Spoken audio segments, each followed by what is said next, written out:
ओम गण गणपति नमः। ओम नमो नारायण। जय श्री कृष्णा। मेरे चैनल पर आप सभी का हार्दिक स्वागत है। आज मैं चैत्र माह में पड़ने वाली कामदा एकादशी का महात्म्य कर रही हूँ।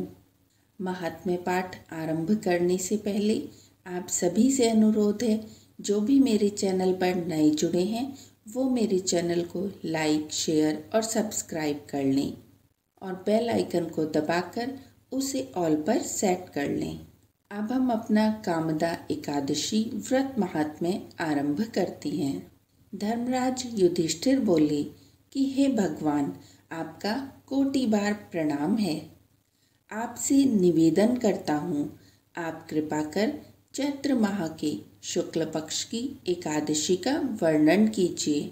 श्री कृष्ण भगवान बोले कि हे राजन, आप एक पुरानी कथा सुनिए जिसको राजा दिलीप से वशिष्ठ जी ने कही थी। राजा दिलीप ने पूछा कि गुरुदेव, चैत्र माह के शुक्ल पक्ष की एकादशी का क्या नाम है?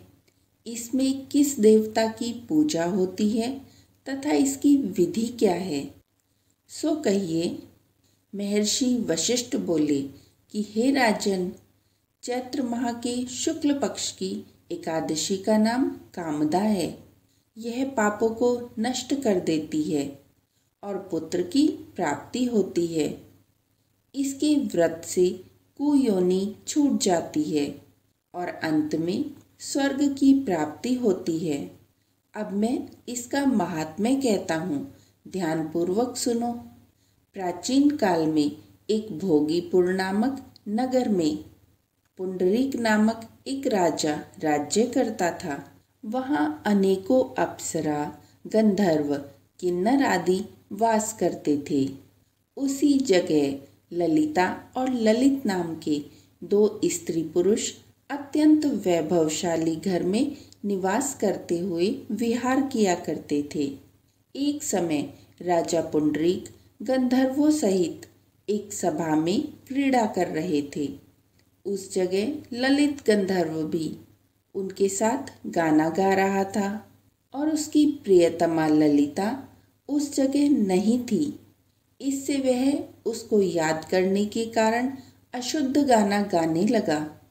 नामराज करकोटक ने राजा पुंडरीक से इसकी चुगली कर दी।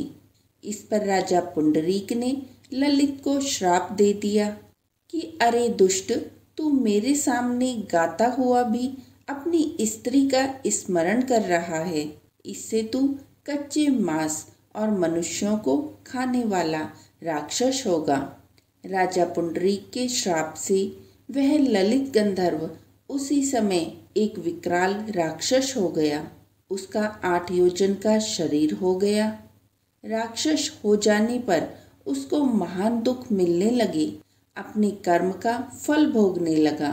जब ललिता को अपने प्रियतम ललित का ऐसा हाल मालूम हुआ तो वह बहुत दुखी हुई। वह सदैव अपने पति के उद्धार के लिए सोचने लगी कि कहाँ जाऊं और क्या करूं। एक दिन वह घूमते हुए विंध्याचल पर्वत पर चली गई। उसने उस जगह श्रृंगी ऋषि का आश्रम देखा। वह शीघ्र ही उस आश्रम के पास गई और उस ऋषि के सम्मुख जाकर विनती करने लगी। उसे देखकर श्रृंगी ऋषि बोले, हे सुभगे, तुम कौन हो और यहाँ किस लिए आई हो? ललिता बोली, हे मुनि, मैं वीर धनवा नामक गंधर्व की कन्या ललिता हूँ। मेरा पति राजा पुंडरीक के श्राप के कारण एक भयानक राक्षस हो गया है। आप राक्षस योनि से छूटने का कोई श्रेष्ठ उपाय बतलाइए। तब श्रृंगी ऋषि बोले, अरे गंधर्व कन्या ललिता, अब चैत्र माह के शुक्ल पक्ष की एकादशी आने वाली है। उसका नाम कामदा एकादशी है। उसकी व्रत करने से मनुष्य के समस्त कार्य शीघ्र ही सिद्ध हो जाते हैं। यदि तू उसके व्रत के पुण्य को अपने पति को देती है तो वह शीघ्र ही राक्षस योनि से छूट जाएगा। मुनि के वचनों को सुनकर ललिता ने आनंद पूर्वक उसका व्रत किया और द्वादशी के दिन ब्राह्मणों के सामने अपने व्रत का फल अपने पति को देने लगी और भगवान से इस तरह प्रार्थना करने लगी कि हे प्रभु, मैंने जो व्रत किया है वह राक्षस योनि से शीघ्र छूट जाए। एकादशी का फल देते ही उसका पति राक्षस की योनि से छूट गया और अपने पुराने स्वरूप को प्राप्त हुआ। वह पहले की भांति ललिता के साथ विहार करने लगा। कामदा एकादशी के भाव से ये पहले की भांति अब अधिक सुंदर हो गई और पुष्पक विमान पर बैठकर स्वर्गलोक को चले गए।